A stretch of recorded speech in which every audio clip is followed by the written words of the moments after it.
So these are my top 10 albums of 2022.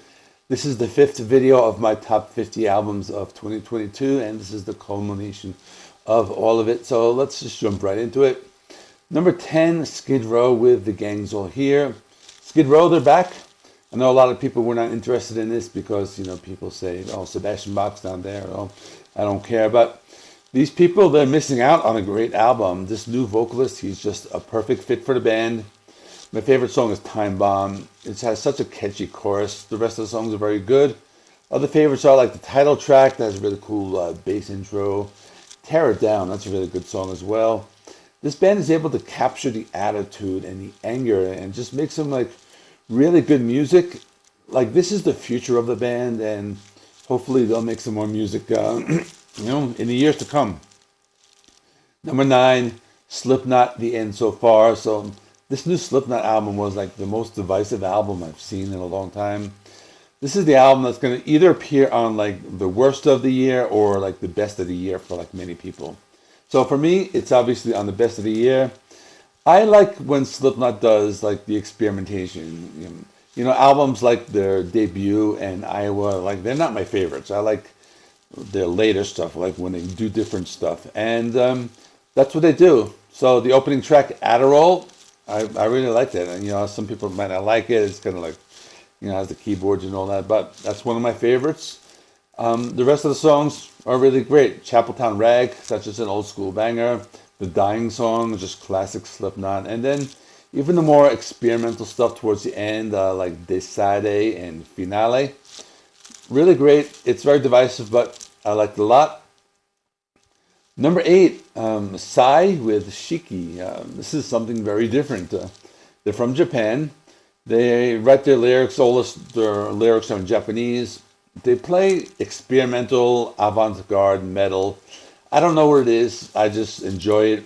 It's just the variety in the album. Some songs are like very soft and ambient and like the kind of stuff that you're either like going to use for like yoga or meditation, and other songs are more like theatrical. Like there's one song that kind of reminded me of like Phantom of the Opera.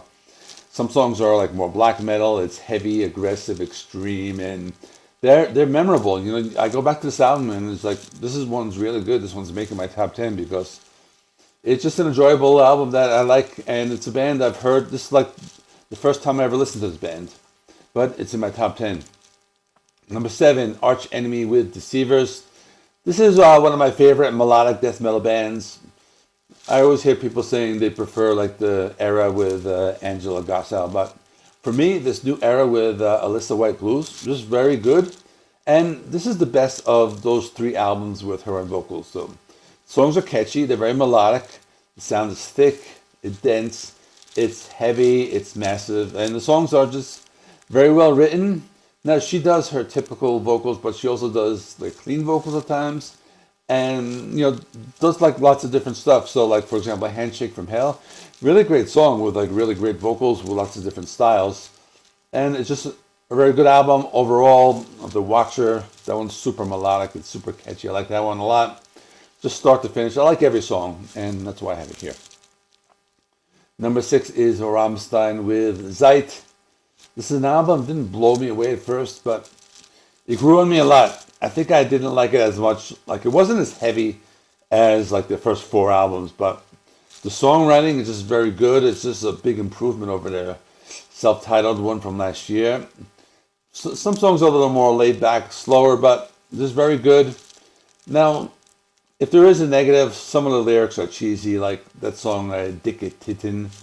The lyrics are very dumb, but just the song and the instrumentation is just really great. And that's what you expect from a band like Rammstein. Just the music is very good. It's an album I return to often, and I enjoy it every time I listen to it, so that's why it's on my list. Number 5, Dave Grohl with Dream Widow. So this is kind of a surprise entry because it's like a soundtrack to a movie the Foo Fighters did.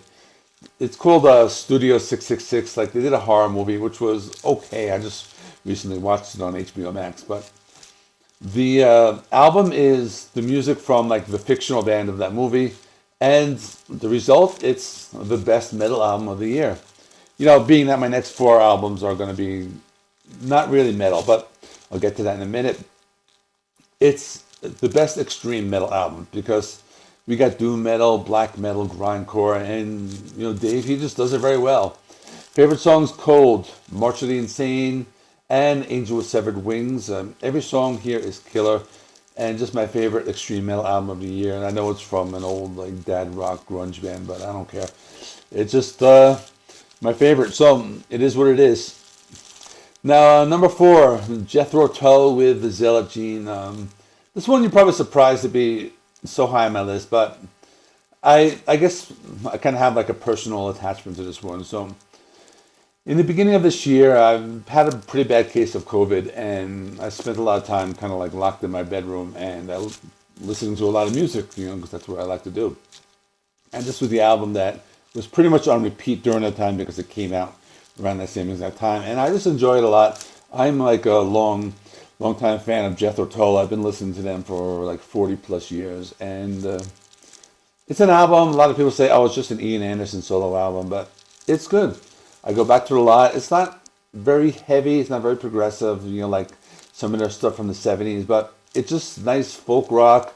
I enjoy the songs. I like the concept. The songs I like from Bible verses. So it's a good album, and I have it here. My number 3, Porcupine Tree with Closure Continuum. So this band Porcupine Tree is kind of new to me. I knew about Steven Wilson. I know I've listened to his remixes of like Jethro Tull, and I know he's produced albums by Opeth, like Blackwater Park, and I think a few others. And it reminded me a lot of Opeth, like kind of like their later years. You hear like Steven Wilson, like like you hear his production and his specific way of writing music, and it's a progressive rock band, and they're just they're heavy. They're like a heavy progressive rock band. I don't know if I want to call it metal, but they can be metal at times. It's an album I listened to a lot when it came out, and I continue to listen to it. It's just very complex, progressive. It's intense at times, very innovative, and just very well written. So that's why I have it up high. Favorite songs are Harridan, Rat's Return, and Chimera's Wreck. Number 2, Clutch with Sunrise on Slaughter Beach. So this is kind of a later entry. It's very high, number 2, and it's Clutch. This is kind of like the first album I really listened to this band in full. I've heard lots of other channels give this band lots of praise. It's a good album because it's not long, 30 minutes, but just every song, like there's no filler at all. It's just like almost like a near perfect album. Now this band, they write great lyrics, a lot of them inspired by movies, or they inspired by anything, talking about like jazz or, those different types of things.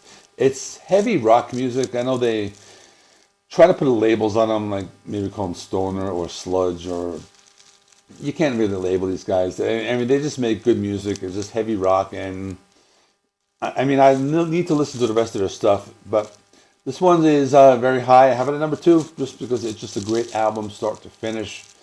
Favorite songs are Red Alert, Boss Metal Zone, Nosferatu Madre, and probably my favorite on the album is Mercy Brown. I really like that one. My number 1 is from Ghost, and it's Impera.